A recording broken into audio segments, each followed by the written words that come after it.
Sveiki, štai ir vėl susitikom. Šį kartą nebepristatinėsiu, trumpai kas aš tokia, ką veikiu ir ką jums pasakoju. Apačioje rasite parašę, jeigu įdomu. O šiandien noriu jums papasakoti apie vibracijas. Tokia plati žinoma turbūt visiems tema, bet gal ne visi dar susimastėt, kas yra tai ir apie ką tai būna, apie ką tos vibracijos ir kokia jų įtaka mūsų gyvenime, kaip mes galim tai valdyti ir kaip tuo pasinaudoti, kad mūsų gyvenimai taptų šviesesni, turtingesni, laimingesni. Žodžiu, visą laiką yra galimybė keistis, jeigu tik tai yra noras. Pradėsiu nuo to, kad mes gyvenam fiziniai realybei, išreikštoj materijoje. Ir dar egzistuoja tokia antimaterija, neišreikšta realybė. Toksai pradinis dieviškas šaltinis, iš kur, primityviai tariant, daiktai realizuojasi mūsų fiziniai tikroviai. Tai reiškia, tai, ką mes matom, tai yra labai mažytė tokia dalelytė viso to, kas esti, toj vadinamoj juodojoj minusiniai materijoje.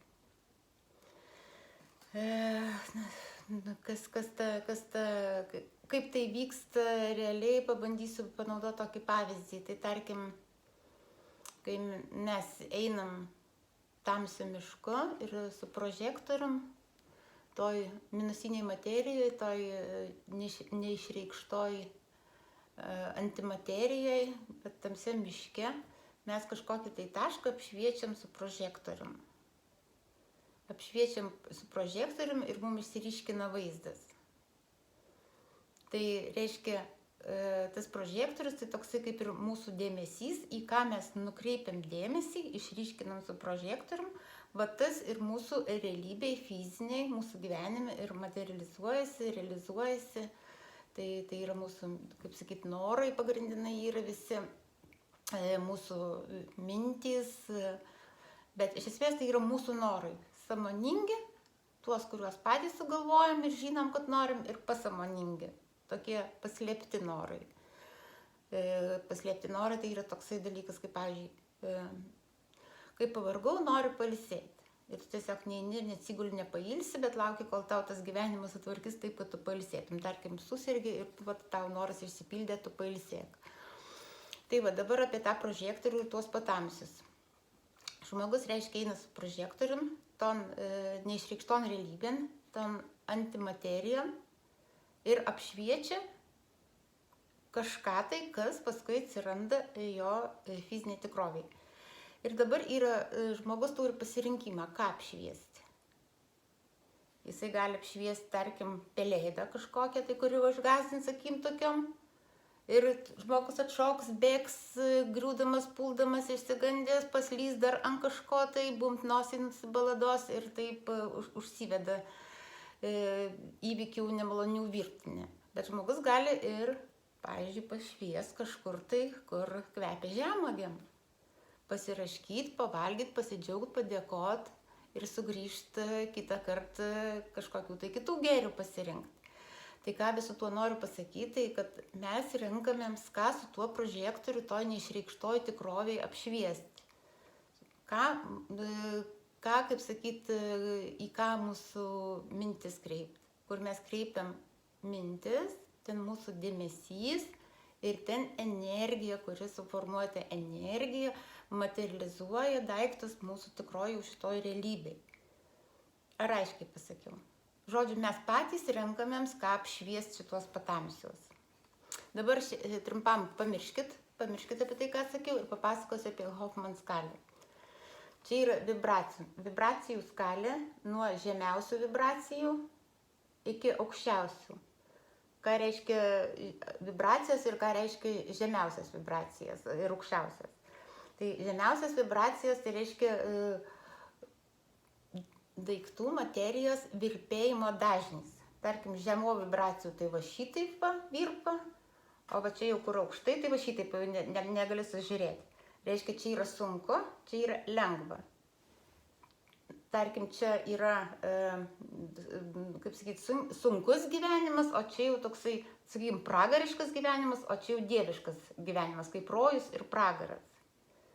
Tai va šitoj vietoj mes jaučiamėms tokie va sunkus, va tai įsivaizduokit, kai mums nėra nuotaikos, kai mums kažkas tai nesiseka, jaučiamėms kaip pelų maišai, noris griūti, veikti nieko, nugriūvus gulėti, rankos kojas sunkias, negalėt kelti, telefonas atrodo kilogramą sveria. O kai mums yra puikia nuotaika, mums kažkas tai tenai labai džiaugsmingo nutiko, ar pas mus projektai sekas, ar jie nauji gimsta, ar tai dar kažkas, žodžiu, kūrybiniam pakėlėjim visam. Tai mes tada va šitaip virpenam ir mes nejaučiam niekada net nuovargio. Reiškia, net fiziškai, reiškia, tu esi sunkus arba lengvas. Kitas būtų palyginimas, tai čia įsivaizduokit toksai va kaip irgi, kai vaikas gimsta, jisai gimsta iš to dieviško prado, tam dieviškam prade, tam motinas pilvelį, jam tenai, kaip sakyt, visiškas rojus, šilta, patogu, gerai, jisai dar nesupranta, kas yra būti sunkiam, kas yra tenai kažkokius tai patirti nemalonumus. Ir tada tam vaikui augant, jam atsiranda patirtys, kad ir gerklytė skauda, kad jam gali skaudėti, kad jam kažkas tai nepatogu, pilvelis maudžia ir tas eina žemyn. Tada kažkada taip, kaip sakyt, galbūt tam vaikui tenai kažkas taip pyktis atsiranda va šitoj vietoj, kad tenai kažkas čiulptuko jam laiku nepaduoda, jisai jau rėkia, jau prasideda mini tos isterijos pirmasias. Galų gale atsiranda toksai dalykas pas žmogų jau kažkurį tai laikotarpį, jau kai pradeda daugiau žmogus suvokti, žmogutis mažas, kad atsiranda toksai kaip kaltės jausmas. Tarkim, ta kaltė yra ta pradinė, gali būti, oi, koks negeras vaikutis, žinai, kelnis prikakojai, dabar dėdės juoksis arba tetas. Na tai va, reiškia, kai mes gimstam iš to dieviško prado, bet paskui užsigrūzini visom programom, visais tenai patirtim savo, mes einam žemyn ir įsikuriam, galų gale gyventi, daugumą mes čia ir gyvenam, tai šitam vadiname pragare, kurį aš dabar pavadinau, čia ne taip jau nepriimkite tiesiogiai, bet tai va čia ir yra toksai žemiausių vibracijų dažnių šitų visų ten smaigaly ir esam. Tai, ką aš norėjau pasakyti, va, tai paminėsiu. 95% žmonių va, ir gyvena šitam raudonam trikampiukė, turėdami tokiam apatijoje, kaltės, gėdos jausme pastoviai.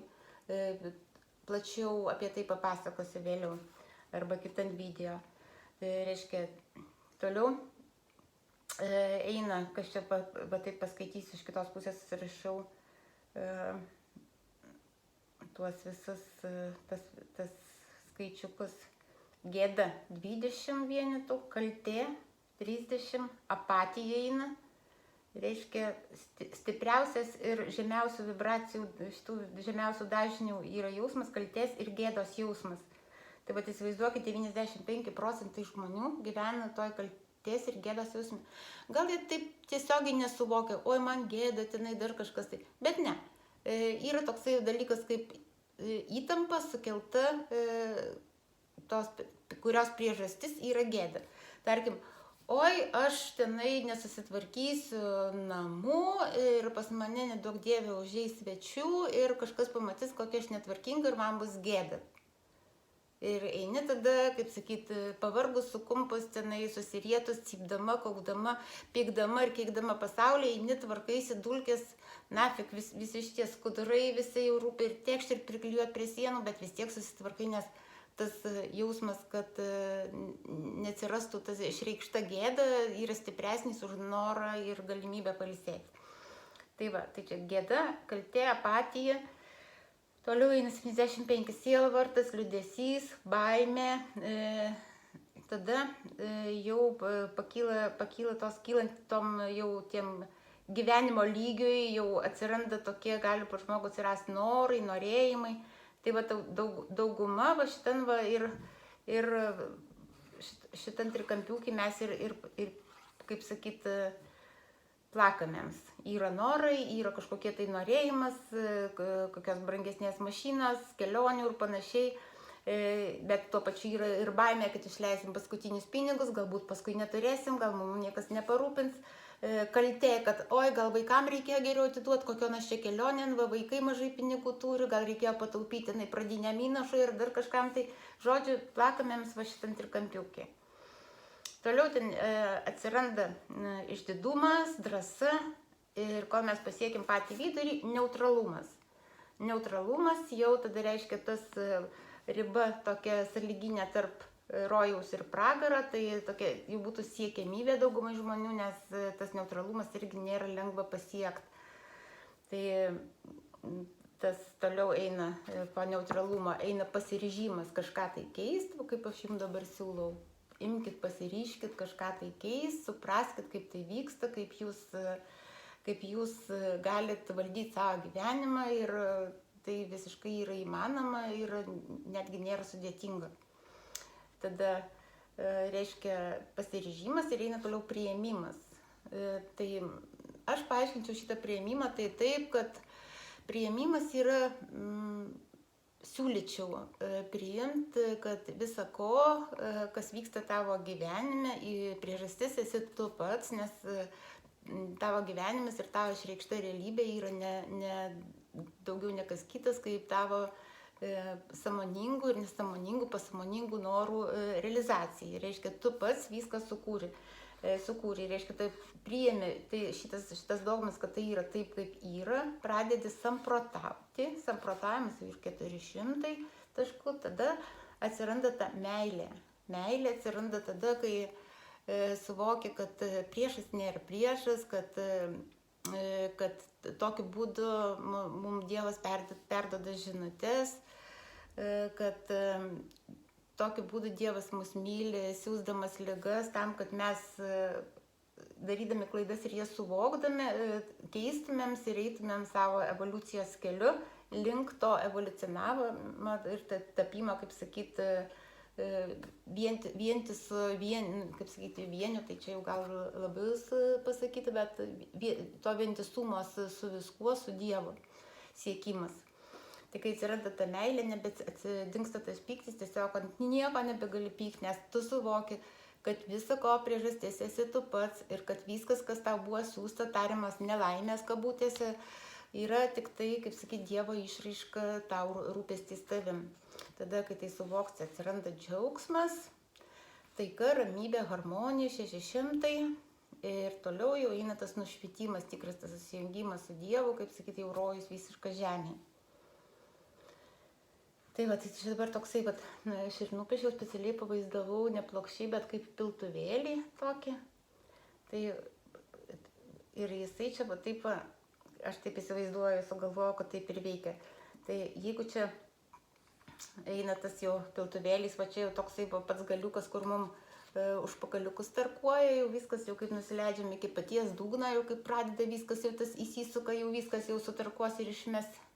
Nors čia tada mes, kaip sakyti, jau, kaip sakyti, jeigu darom sprendimus kažkokius, tai ką, galim tada kilt kažkur tai vieną dieną iki pasiryžimo ir tas kažkada pasiryžimas išblėsta dar geriau. Oi, gal čia visai ne taip, gal čia Ramūnė pripasakoja, kaip sakyti, kosmosu, viskas čia yra briedas, nesąmonė, pabandžiau, nieko nesigavo, vėl blumpt, dar blogiau, dar kažkur tai vėl nukritai.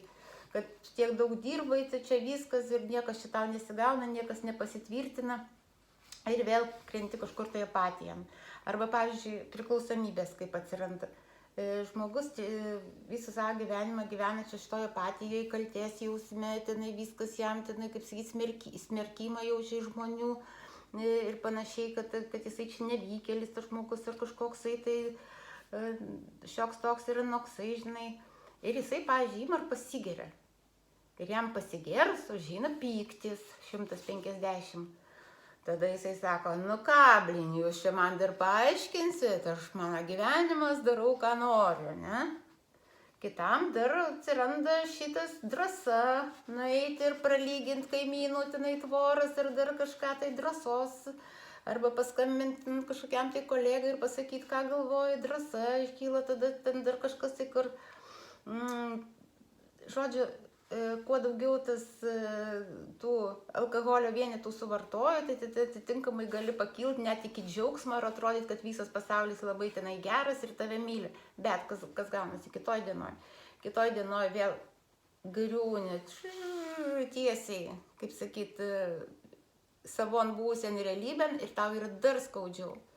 Nes tu pabandėjai alkoholio, kaip sakyt, sąskaitą susijungti su Dievu kažkur, tai tu tai pajautei ir kitoj dienoj, kaip sakyt, kibiriukas, vandeniukas mineralinis ir vėl tu tenai, kaip sakyt, savo pragaruo, savo pelkėj mirksti. Kaip sakyt, negali ištverti, negali žmogus ištverti. Vakare vėl tenai kažkoks tai pachmeliukas ir vėl biški, vėl pakyla drąsa ir vėl bum, tenai atgal visą laiką. Todėl tokiais atvejais ir išsivysto žmogus alkoholizmas ar priklausomybės, kažkokias tai nuo narkotikų, tam, kad žmogus, nežinodamas išeities iš va šitos padėties, jisai atranda būdą, nors trumpam, jisai ilgisi tos meilės, tos susijungimo su Dievu ir jisai tokiu būdu alkoholio pagalba bando nors trumpam, nors momentai, nors vakarui vienam susijungti su aukštesniais, su aukštesnėm vibracijom, paeit link Dievo. Tai aišku, tai nėra išeitis, bet išeitis yra tiesiog kita, yra paprasčiau daug. Galima visą tas išspręsti. Tiesiog pagalba, savo minčių valdymo pagalba.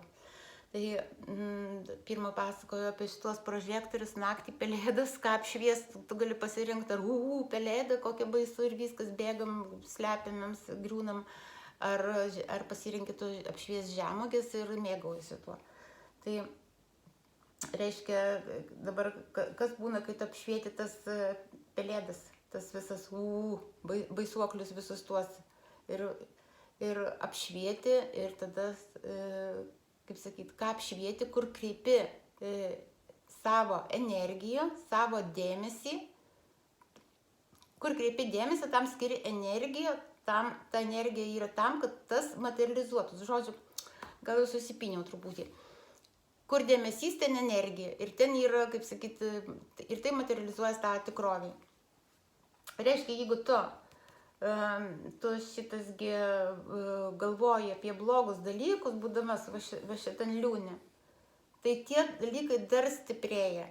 Jeigu tu sakai, koks mano gyvenimas blogas, mano vyras degradas, tenai apskritai nieko nesirūpina, pinigų neparneša ir tenai dar kažkas, tai ojojoj, tenai mano vaikai nedėkingi arba nesimoka, jie tenai degradais užaugs, tenai dar kažkas, tai reiškia, tu kalbėdamas apie tokius dalykus ir skleisdamas pasaulin savo tokius pykčio nuotaikas ir nepasitenkinimą, tu jį didini. Ir tu dar labiau įaugi su visom šaknim šitam pragarėlėm. Ką reikia daryti? Tiesiog bent jau pradžiai, jeigu ten negali pakeisti situacijas, tarkim, negali susimokėti kažkokią tai kreditą banke. Tai, nežinau, tiesiog reikia kažkaip tai sukaupti tas mintis ir bent jau nesisteng daryti kažkokių tai desperatiškų, piktų, tenai žingsnių, kaltinti pasaulį, dėl ko tau neduoda pinigų ir viskas. Ten tiesiog geriausias tai variantas nusiramin būtų. Pinigai yra tik tai skaičiukai, nuliukai banke ir pinigai gali materializuotis, jie būtinai atsiras, Dievas man padeda ir kaip sakyt, kai atsiranda šitas nusiraminimas, kai yra įsitikinimas, turi renkiesi tikėti tuo, kad vis tiek tau viskas bus gerai, tiesiog nusiramini ir viskas išsprendžia. Ir tai būna ir gerai. Tu gauni ar loteriją laimi, ar tenai vyras kokius nors, ar tenai žmona parneša premijinius, ar tiesiog palikimas, ar dar kažkas, žodžiu, visą laiką išsisprendžia. Jeigu mes neįsibuojam, kaip blogai, iš kur vėl mėno pabaigo, pinigus mokėti reikia, ir tada daiktus daužai, viskas tau griūna, lūžta, kaip sakyt, kanalizacijas prakiūra, mašinas padangas ant vinių važiuoja ir taip toliau. Viskas tada nesiseka. Tai svarbiausia, kad šitoje vietoje nusiramint, galima tiesiog toksai būti, pagalvoti ne apie tai, ko neturi, apie tai, ką turi. Todėl labai, labai gerai rašyti, pavyzdžiui, tas dėkingumo sąrašas kiekvieną dieną. Po 50 punktų, už ką tu šiandien dėkingas. Už tai, kad kvėpuoju, už tai, kad važiuoju, už tai, kad turiu namus, už tai, kad galiu vaikščioti, už tai, kad vaikas džiugina, už tai, kad, galima daug, už tai, kad savim rūpinos, labai daug galima visokių temų prigalvoti, už ką galima džiaugtis. Reiškia, kai galvoju apie tuos džiaugsmingus dalykus, ypač rašydamas, tu nukreipi prožektorių į gerus dalykus, tu apšvieti gerus dalykus ir tie dalykai dauginas. Jie kaip sakyti, didėja tavo gyvenime, išstumdami tuos visus pikčius, visus nenuotaikas ir visus nepasitenkinimus. Tai, ką aš čia dar norėjau pasakyti, tai va, meilė, pavyzdžiui, gerai, tai nepasieksi tos meilės, bet tai gali maldose prašyti, kad Dievas tau parodytų ženklus, parodytų nors trumpam, kas tai yra meilė, prašyti, duok man ženklą, tu leisk man pajaus nors minutį, kad žinočiau, ko siekiu. Tai vat, kaip sakyt, maldose galima to prašyti. Džiaugsmas, taika, harmonija, tai viskas savaime, tai po truputį ir išlipi iš to liūną. Bet svarbiausia, tai kai sakau, kai tau yra blogai, kad neapšvietinėti ir nesiputot ant pasaulio, ant vyriausybės kažkokios, tai kad ne jų kaltė, kad tavo gyvenimas nesiseka, ne jų kaltė, nei Putinas kaltas, nei visos įtės ir nei tavo kaimynas, nei vyras, niekas nekaltas dėl to, kad tavo gyvenimas tau pačiam nepatinka, kaip tau atrodo nesiseka. Nors visos mūsų nesėkmės yra nei daug, nei mažai, tai yra mūsų Dievo meilės išraiška mums, kad mes galėtumėm augti ir tobulėti, evoliucionuoti iki šitą rojaus baseino, kur esam lengvi, kaip sakyti, ir galim džiūgauti, plazdenti, virpėjams arčiau angelų, arčiau Dievo būti. Aišku, tai gali, kaip sakyti, pasiekti ne tu pats, nereikia čia laurų savo susikraut, kad aš čia pasiekiau, aš čia pats, ne, bet Dievo pagalbos nieko tu čia pats nepasieksi, tik Dievas tau leidžia kažką tai suvokti, tik Dievas tau leidžia kažką tai pasiekti, sukurti ir, kaip sakyti, už viską mes jam turim dėkoti, nes aš ir pati, pavyzdžiui, labai mėgdavau sakyti, kad oi, aš čia neturiu talentų, čia ne talentas, čia ne nuo Dievo. O kaip sako, čia tau Dievas davė talentus. Ne nuo Dievo čia talentas, aš tiesiog moku, aš išmokau, aš labai daug dirbau, aš išmokau, žinau, kaip spalvas maišyti ir žinau, ko noriu nupaišyti ir aš tiesiog paišau, koks čia talentas, čia joks ne talentas ir ne jokia Dievo dovana. Dabar aš taip negalvoju, niekam nelemta šitam pasauliui būti, niekam šitam pasauliui nelemta gimti be Dievo palaiminimo, nes viskas tik per jį, visi suvokimai mūsų, visi sukurti dalykai, kaip sakyti, tik per jį, tik jo dėka ir reikia dėkoti kiekvieną kartą, kaip sakyti, tai turėtų būti dėkojama malda kaip gyvenimo būdas, kaip meditacija nuo ryto iki vakaro. Ir ką aš norėjau pasakyti, kad apie visus šituos tos visus laiptelius galima kalbėti po valandą apie kiekvieną atskirai ir netgi daugiau, bet tiesiog galite to pasiieškoti, pasižiūrėti internete kažkokios informacijos, vadinasi Hawkinso skalė ir daugiau medžiagos. Aš pabandysiu tiesiog tarpuos kažkur tai įdėti trumpesnių video, gal kažkokių tai minčių kils. Dabar tiesiog norėjau, kad jūs suprastumėt, kad ką apšvieti savo prožektorium iš savo šitos subjektyvios realybės, objektyvios, kaip mums atrodo, objektyvios realybės, ką apšvieti šitam antimaterijos, minusinės energijos pasaulį patamsios, ką apšvieti, vat tą ir turi. Jeigu tu būdamas pyktį, neviltį apšviesi ir dauginsi pyktį ir neviltį, jeigu tu ten keiksi valdžią ir tai dar kažkas, jinai nuo to irgi nepagerės. Visus perversmus ir viską reikia pradėti keisti nuo savęs. Ne veltui tas pasakymas yra pasikeisk pats ir tūkstančiai aplink tave pasikeis. Nereikia jų keisti, nereikia sakyti, tu durniau keiskis, tau bus blogai, nereikia. Keiskis pati ir tūkstančiai pasikeis aplink tave automatiškai. Tai jeigu šitas video buvo bent kiek jums aiškus, naudingas, Tai pasidalinkit su savo draugais, kurie galbūt ne šitose temose. Manau, kad aš pakankamai ūkiškai, liaudiškai taip išaiškinau čia. Parašykit atsiliepimus, ką jūs galvojat, ar čia verta šitą temą tęsti, ar gal kokias kitas temas domintų, gal kažkuris tai laipteliais plačiau. Apie santykius galima pakalbėti. Tai va, apie realizacijas, savirealizacijas, apie savo pašaukimą atradimą, apie turtus aktualiausią temą, kaip tapti turtingam. Tai tuo ir pabaigsim, mėlyje, ačiū, kad išklausėt, 25 minutės, šį kartą gan ilgas tas gavosi video, iki kitų malonių kartų.